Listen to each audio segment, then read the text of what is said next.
오늘의 한줌 사료로 제가 소개해 드릴 거는 제목은 매국노 김자점이라고 해서 효종 즉위년, 효종실록 즉위년 6월 22일자 기록을 한번 소개해 드릴까 합니다.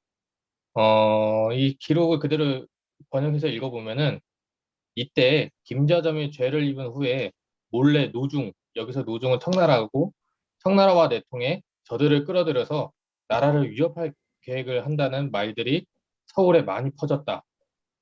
청나라 사신이 조사할 일이 있다는 핑계로 새 무리가 연달아 이른다 하니 강을 건너기도 전부터 장차 즉위초에 부신을 몰아낸 이유를 필문할 것이라는 비어 헛소문이 먼저 퍼지니 사태가 매우 위급하여 조야는 불안하고 출렁였으며 분개하지 않음이 없었다. 라는 기록이 있습니다. 여기서 말하는 이 사건은 1650년에 일어난 이제 사신 파동인데, 어이구, 왜 나가지냐? 네, 사신 파동인데, 이 내용, 이 기사 자체는 1649년 6월 22일자에 실린 기사거든요. 왜 이렇게 뒤에 기사가 앞에 실렸냐 하면은, 이때 이 기사가 이제 김자점 탄핵의 시작 초반부였고, 이 기사에서 이제 그 결말까지 다 다룬 기록이어가지고, 이 이야기를 이제 중간에 집어 넣었던 것으로 보입니다. 그래서 우리가 이렇게 알고 있다시피, 효종 때 김자점이라는 인물이 친청파였고, 그 사람이 이제 효종이 북벌에 방해가 되는 인물이어서 효종이 축출을 하다 보니까 이제 청나라와 내통을 해서, 어, 효종을 압박하고 조선을 위기에 빠뜨렸다라는 인물로서 지금 뭐 여러 사전류를 몇몇 종류 사전류를 보더라도 김자점을 매국노라고 이제 칭하는 사전들을 좀 볼 수가 있습니다. 그렇다면 그 당시에 김자점이 청나라와 내통했다라는 것은 아까 실록에서도 봤듯이 비어, 즉 헛소문이라는 소문이 돌고 있었습니다. 그럼 이 유언비어의 도대체 근거는 무엇일까라고 했을 때 연려실 기술이나 이제 조선시대, 조선 후기 비슷한 시기에 쓰여졌던 여러 문집 기록에서 김자점이 역관들, 즉 통역관들이랑 친했고 이 역관이 김자점과 청나라 사이 가교 역할을 했으며 직접 조선 조정을 모함했다라고 지목을 했습니다. 즉 김자점이 역관들이랑 친했고 지금 당장 청나라 사신이 오는 거 보니까 김자점이 역관과 서로 짝짝꿍해가지고 청나라 사신을 불러들인 것이다 라는 것이 이 김자점이 청나라와 내통했다라는 주요 근거로 삼았다는 거죠.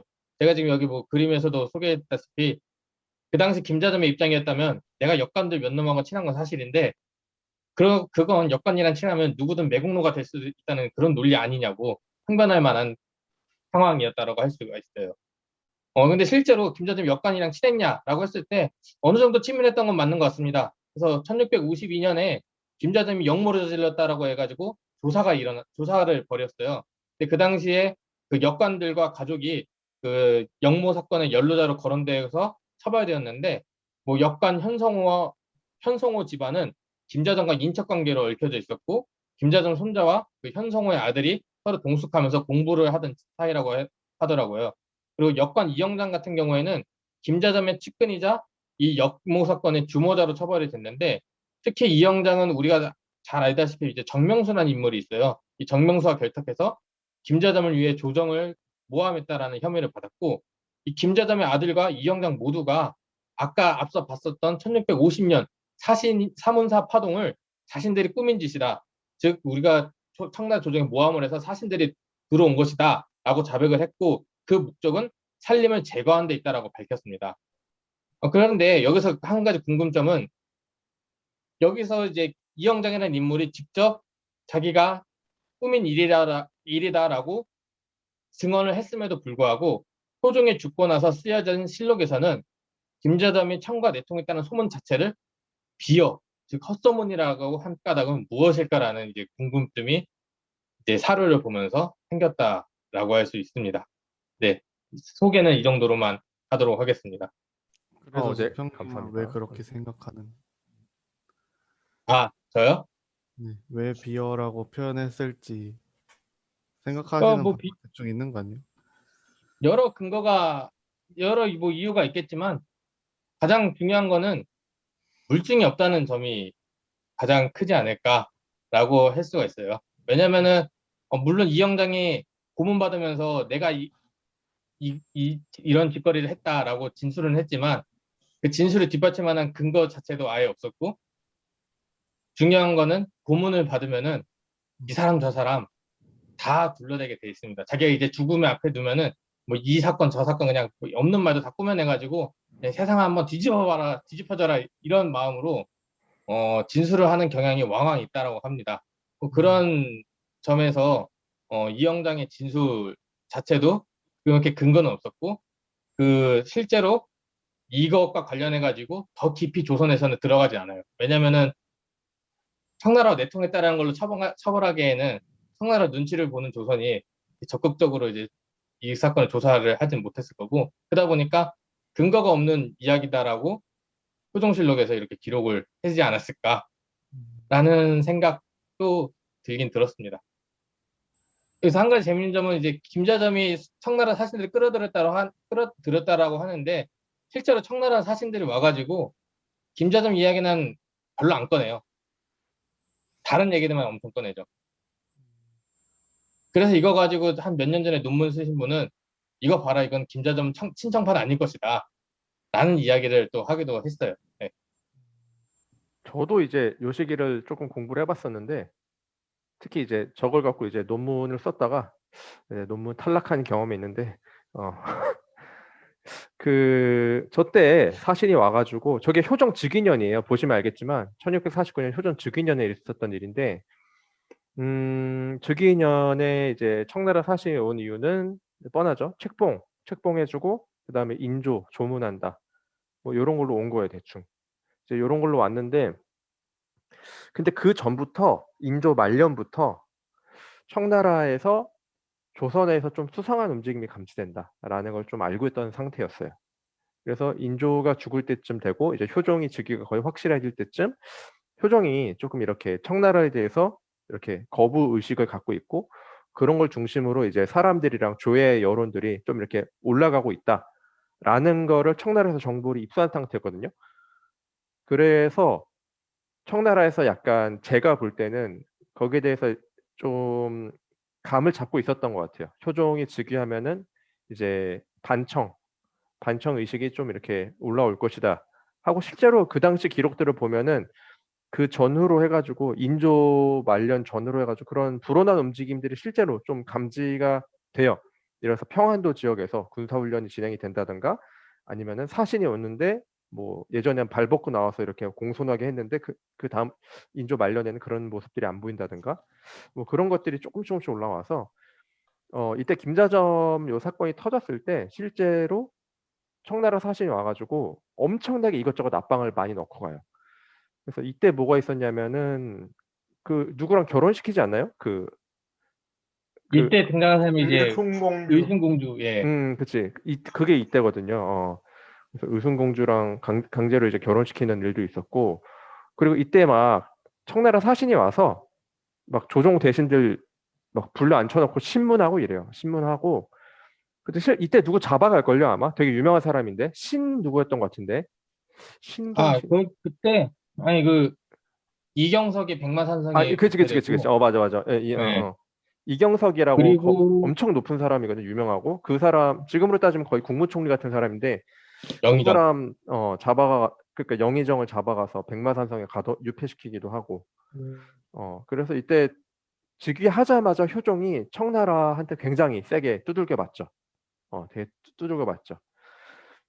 근데 제가 그래서 볼 때 이때 김자점이 비열하고 나중에 얘기한 거는, 이때 김자점 자체가 좀 여론의 평판이 안 좋았어요. 되게 평판이 안 좋았던 상태인데, 청나라가 와서 이렇게 너무 강력하게 드라이브를 걸어버리니까 주변에선 청나라를 욕하고 싶은데 딱히 욕할 방법이 없는 거예요. 그래서 약간 김자점이라는 사람을 희생양으로 삼아가지고 김자점이 끌어들인 일이다, 이런 식으로 날조가 된 게 아닐까라는 생각을 저는 좀 하긴 했어요.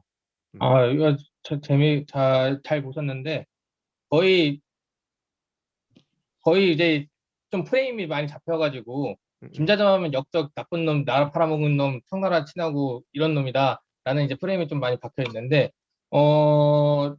최근도 아니구나. 한 벌써 14년 된 논문인데도 그게 가장 잘 참신한 시각이었어요. 그 당시 이제 김자점은 감정의 쓰레기통이었다. 그렇지, 그렇지, 그렇지. 네, 감정의 쓰레기통이었다. 정확한 표현이야. 그래서 네,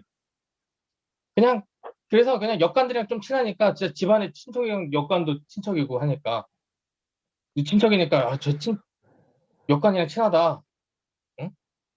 그냥 쟤도 청나라랑 통하는 게 뭔가 있지 않을까 라고 이제 물고 뜯는 거죠. 그래서 저때 분위기가 약간 역관이랑 친하고 하여튼 청나라랑 어떤 방식으로든 조금이라도 이제 소통 창구가 있는 사람이면은 다 그냥 역적으로 몰던 시기거든요. 저 때가. 이제 근데 그런 분위기가 감지가 돼가지고 실제로 청나라 사신이 와가지고 아까 말한 것처럼 이제 이경석 이런 사람들 이제 붙잡은. 왜냐면 이경석이 계속 그 북벌은 아니고 뭐 하여튼 반청을 하고 뭐 조선의 주권을 다시 세워야 된다 뭐 약간 이런 거 계속 주장하고 이랬던 사람이거든요. 그냥 본보기로 잡아간 거죠. 너네 뭐 근데 헛소리 이제 하면은 이경석 같은 사람도 잡아간다 이제 이런 건데 그런 맥락이 아닐까 싶어요 저는.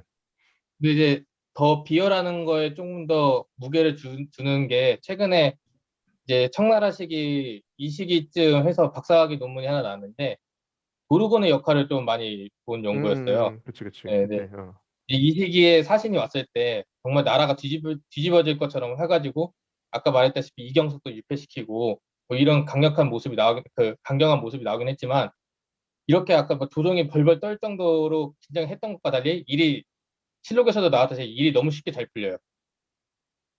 별 큰 문제 없이 이경석이 유폐됐다가 나중에 풀려나고 끝나는데 그 이유가 뭐냐라고 했을 때 그 박사학위 논문에서는 그 얘기를 했어요.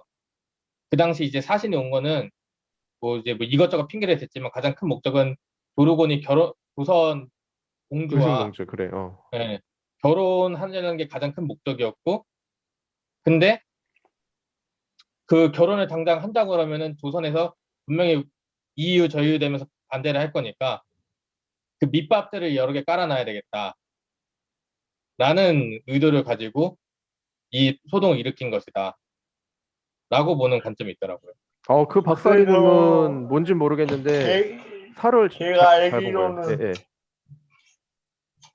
조선에서 공주 보내겠다고 하니까 막 다른 그동안 항의했던 사안들에 대해서는 그냥 무마시켜주고 막 타협하는 형식으로 했다고 들었거든요. 맞아요. 저도 요때 그래서 그때 논문 사를 꼼꼼히 봤는데 그냥 보고 있으면 딱 그 생각 들어요. 아 이거 지금 그 결혼 문제 때문에 다른 거를 걸고 넘어가는 거구나.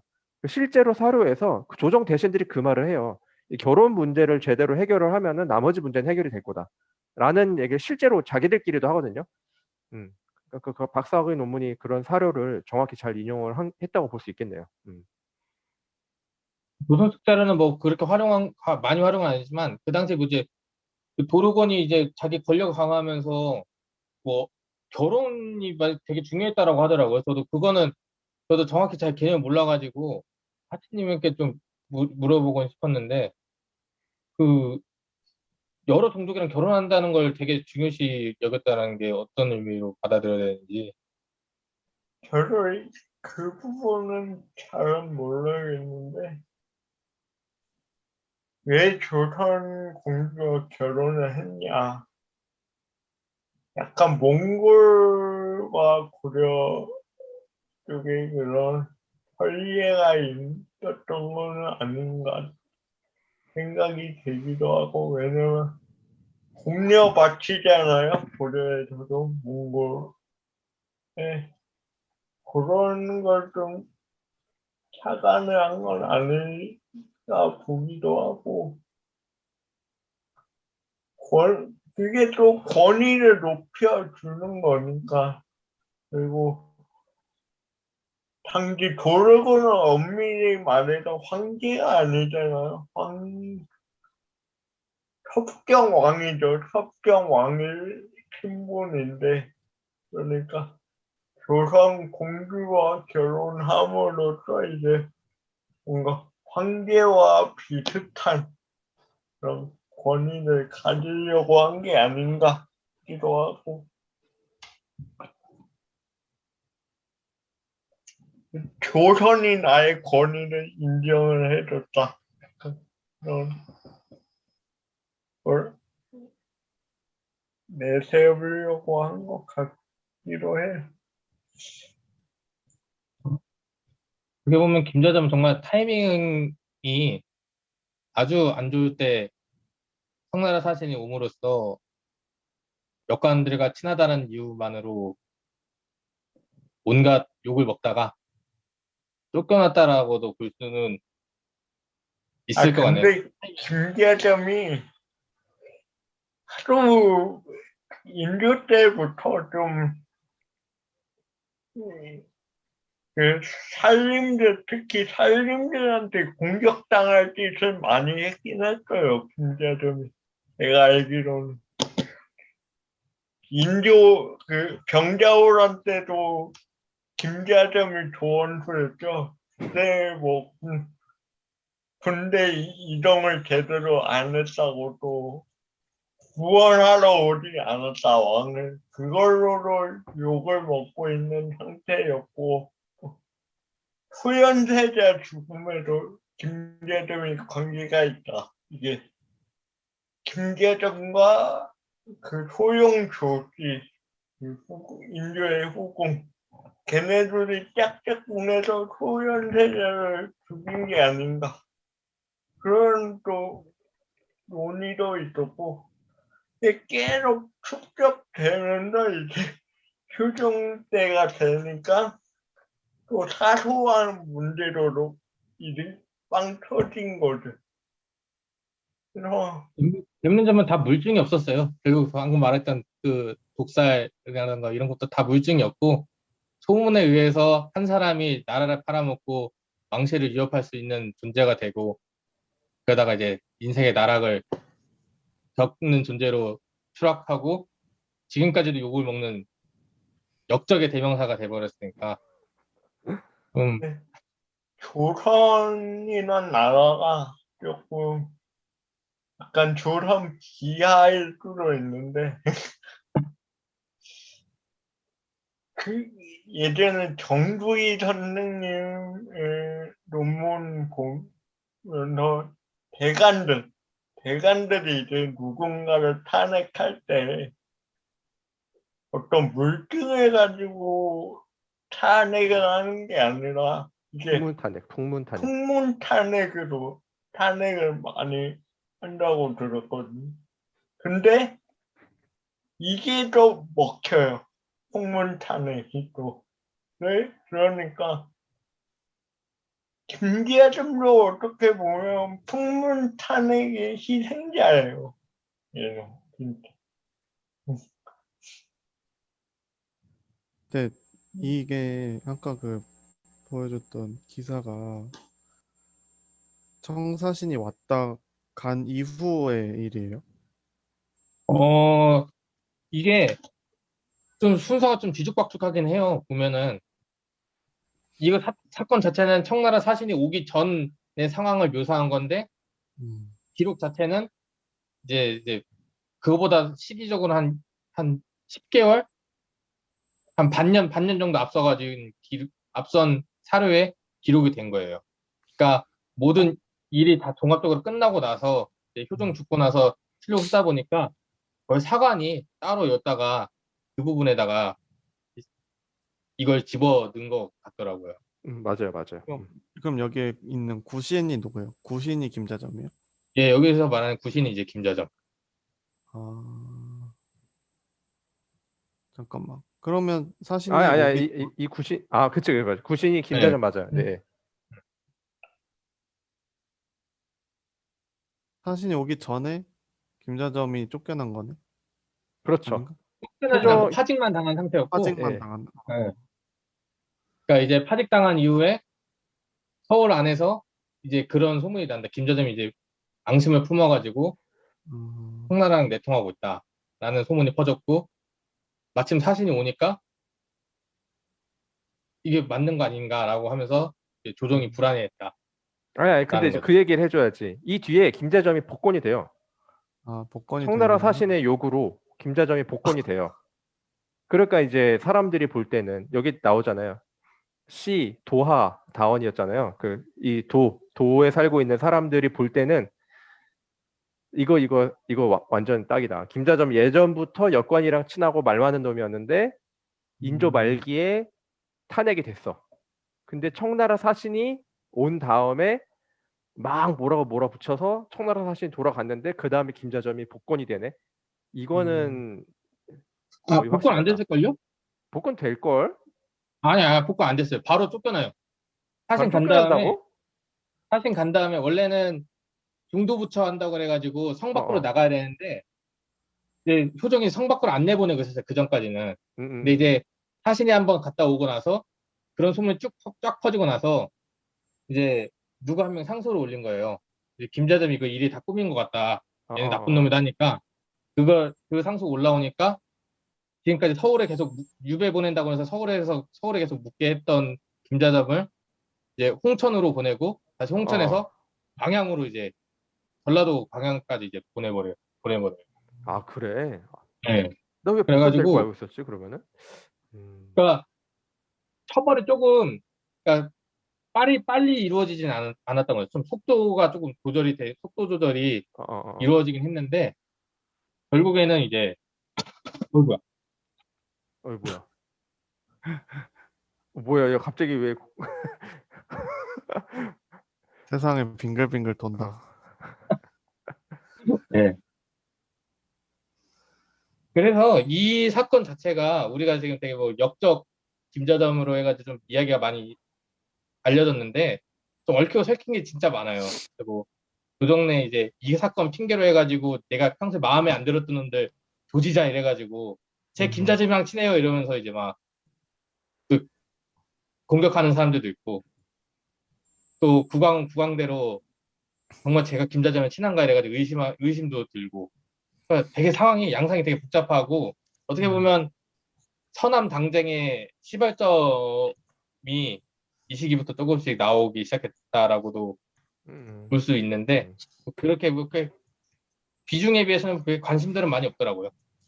음, 그 항상까진 아니고 옛날에 답사 가면 꼭 이렇게 약간 꾸며놓은 곳에 이렇게 형틀 있고 음. 곤장 맞게 이렇게 해놓은 곳에 딱 가잖아요. 그러면 이제 한 교수님께서 옛날에는 요새는 무죄 추정의 원칙이지만 조선시대는 유죄 추정의 원칙이었다고. 일단 유죄라고 해놓고 자백할 때까지 고문해가지고 다 하는 거라고 그런 얘기를 하셨던 게 그렇지. 기억이 나네요. 그런 건 사실 그래서 풍문탄핵이라는 게 가능한 거였다는 생각도 들고. 풍문탄핵은 제가 또 그 무오사를 해서 아는데 무오사 때 이제 풍문탄핵이 또 주요한 그거거든요. 왜냐면은 결국 무오사와의 문제가 이제 실록을 쓸 때 김일손이 근거 없는 얘기를 넣었다는데 이 근거 없는 얘기를 넣은 근거는 풍문탄핵을 해야 된다. 뭐 요런 그런 그 당시에 있었던 언관들의 분위기 요런 거에 근거해서 한 거고 연산군이 이게 마음에 들지 않아 가지고 어떻게 왕 얘기를 쓰는데 풍문에 근거해 쓸 수가 있냐. 그것도 실록을 이건 능상이다라고 하면서 이제 죽어라 해가 이제 한 게 이제 무어사화인데 뭐 근데 풍문탄핵의 근거는 뭐냐면은 저도 이게 처음에 이해가 안 됐어요. 어떻게 풍문만 듣고 할 수 있냐 했는데 1번은 풍문은 그냥 생기지 않는다는 거예요. 아니 땐 골뚝에 연기 나는. 그쵸. 그게 있는 거고 2번은 그 풍문을 갖고 탄핵하는 사람들은 도덕적으로 그걸 가릴 수 있는 능력이 있는 사람들이라는 거죠. 아, 군자다. 그러니까 풍문이 군자. 있는데 이 사람들이 이 사람들이 이제 언관으로서 청야직에 있고 이러니까 공부도 많이 한 사람들이고 성인 군자니까 풍문을 갖고 사람을 탄핵하지는 않는다는 거예요. 풍문 중에서 충분히 근거가 있지만 물증만 확보하지 못한 것. 하지만 이거는 이 충분히 그 도덕 군자의 그 눈으로 봤을 때는 충분히 가능성 있고 맞는 얘기다 싶어서 그 풍문을 근거로 나쁜 사람들, 소인배들을 몰아내는 데 쓰는 걸로 쓰는 거죠. 그래서 그 두 가지가 아니땐 굴뚝에 연기 나랴. 그리고 그 아니땐 굴뚝에 연기가 났는지 안 났는지를 판단할 수 있는 근거는 나한테 있다. 왜냐? 나는 공부를 충분히 한 사대부니까. 이 두 가지의 그 베이스가 있어야 되는 거죠. 근데 이제 그거를 싫어했던 게 중심리적- 연산군인 거예요. 니들 다 똑같다, 다 똑같은 소인배다. 하면서 능상하지 말아라라고 이제 얘기하는 게 연산군이고. 상군 말이 많네. 연산군 말이 맞죠. 지금 만약에 똑같은 상황이었으면은 연산군 말이 맞다 그럴걸요. 근데 지금도 이런 일들은 많죠. 뭐 맞아. 근거 없이 사실 이제 유튜브 다 TD요. 막 이런. 유튜브보다는 나는 오히려 그거 같아. 약간 그 권위를 가지고 내세우면서 얘기하는 사람들이 많잖아. 예를 들어서 가장 대표적인 교수 있고 아니면 국회의원들 있고 자기들이 갖고 있는 권위에 의지해 가지고 추정을 하는데 거기에 사람들이 현혹되는 경우가 많단 말이야. 그러니까 단순히 유튜브에 나오는 그런 사람들 말고 오히려 나는 옛날에 언관들이 하던 그 풍문 탄핵은 지금으로 따지면 국회의원이라든가 아니면 교수라든가 전문가, 뭐 정신심리학자 이런 사람들이 나와서 하는 얘기, 약간 이런 것들을 오히려 난 더 조심해서 봐야 되지 않을까라는 생각이 들어. 근데 그렇게까지 갈 필요도 없이 사실 같은 언론이라고 불리는 그 신문 기사들이나 맞아. 신문 기사들도 그 그렇지. 영향력이 상당히 크잖아요. 사실 뭐 교수가 말한 것도 기자들이 써줘야 사람들이 알게 되는 거고 맞아. 그렇게 되는 건데 이게 요즘에 이제 유튜브도 보고 이제 이 세상 돌아가는 꼬라지를 보면 유튜브에서 먼저 이제 유튜버분들이 발화를 해요, 먼저. 근데 그 발화가 이 한 유튜버가 얘기를 한 것만으로는 문제가 안 되고 여기서 다음 단계로 넘어가는 건 기자가 그걸 써줘야 돼. 그렇지. 기자가 그걸 써주면서 헤드라인에다가 이러이러해서 논란 써주면 그때부터 맞아. 논란이 되는 거야. 맞아. 우리도 기자 쩔을 좀. 아니 그 그 예를 다음 들어 가지고 그 다음 단계야. 그 다음 단계는 뭐냐면요. 그 다음 단계는 뉴스에 나와야 돼 이제. 유튜버가 그 기사를 다시 끌어다가 이제 논란이 되고 있다라고 언론에 나왔다. 어. 이 순환이 되는 거야, 이 순환이. 그치. 비슷하네요. 비슷하네. 그러니까 음. 이 조선에서도 탄핵을 할 때 그 탄핵하는 사람들이 가장 꺼내는 게 지금 여항의 소문이 아주 맞아. 안 좋게 여항에서 돈다. 맞아. 그 여항의 소문이 결국 이제 벼슬 안 한 선비들의 목소리고 이제 그걸 가지고 탄핵을 하고 나서 왕이 받아들이지 않으면은 그걸 가지고 다시 이제 여항에서 또 다시 이제 왜 아, 받아들이지 않느냐고 맞아. 여항에서도 난리 났고 그 여항의 목소리를 또 빌려가지고 언관들이 또 말을 하는 거죠. 맞아. 그렇다고. 그렇습니다. 그렇지. 그렇네. 그러고 보면 진짜 예나 지금이나 생각해보면은 패턴은 비슷해. 예, 생각해보면 그 사극 같은 거 나왔을 때 자기 조상님들 너무 안 좋게 그린다라고 막 이렇게 억울해하는 막 소송 거으시는 분들 있잖아요. 한편으로는 좀 이해가 되긴 해요. 이런 사건들을 좀 보면은 이제 뭐 정말 어떻게 보면 소문에 근거해가지고 한 사람이 이제 역적으로 몰려가지고 그 집안이 이제 풍비박산 난 집안인데 그런 이미지가 계속 쌓이면서 이제 우리가 대중매체 접할 땐 그 집 천하의 모습들로 이제 묘사가 되는 거잖아요. 그 후손들이 보기에는 아주 그냥 그분들 유튜브 채널을 개설하셔야겠네. 항변을 좀 위해서. 재밌는 거지만 김자점 후손이 김구예요. 그래? 백범김구. 김구. 오, 그래서 블랙 타이거. 백범일지에 그 얘기 썼어요. 그래서 김자점 후손인데 김자점 때 너무 몰락을 해버려서 이러저러하게 딱 그런 얘기를 백범일지에 써놨어요. 그거 이제 자기가 활용을 한 거네요. 몰락한 그러게. 조상을. 내가 이렇게 가난하게 살 수밖에 없었던 이유를 항변하면서 조상을 우리 집은 팔아먹. 역적의 집안이었지만 나는 나라를 위해서 이렇게 헌신했다. 그렇지. 그치 그런 거야 약간 뉘앙스가. 그렇구만. 그랬던 김구는 중국으로 건너가서 청나라를 무너뜨린 장제스와 손을 잡게 되지. 인생 참 모르는구만. 뭐 자, 그럼 뭐 어쨌든 점점 헛소리 많이 나온 거 보니까 이제 이쯤에서 그만해야 될 것 같은데. 자, 원래, 뭐 혹시 원래 또 제가 생각했던 한줌 사료 이상적인 모습입니다. 그치. 뭐 이렇게 자유롭게 떠드는 게 좋으니까. 자, 그러면은 뭐 여기까지 하려고 하는데 혹시 마지막으로 김자점 영모 사건 그리고 이게 비어다라는 그 한 줌의 사료에 대해서 혹시 뭐 코멘트라든가 질문 혹시 있으신가요?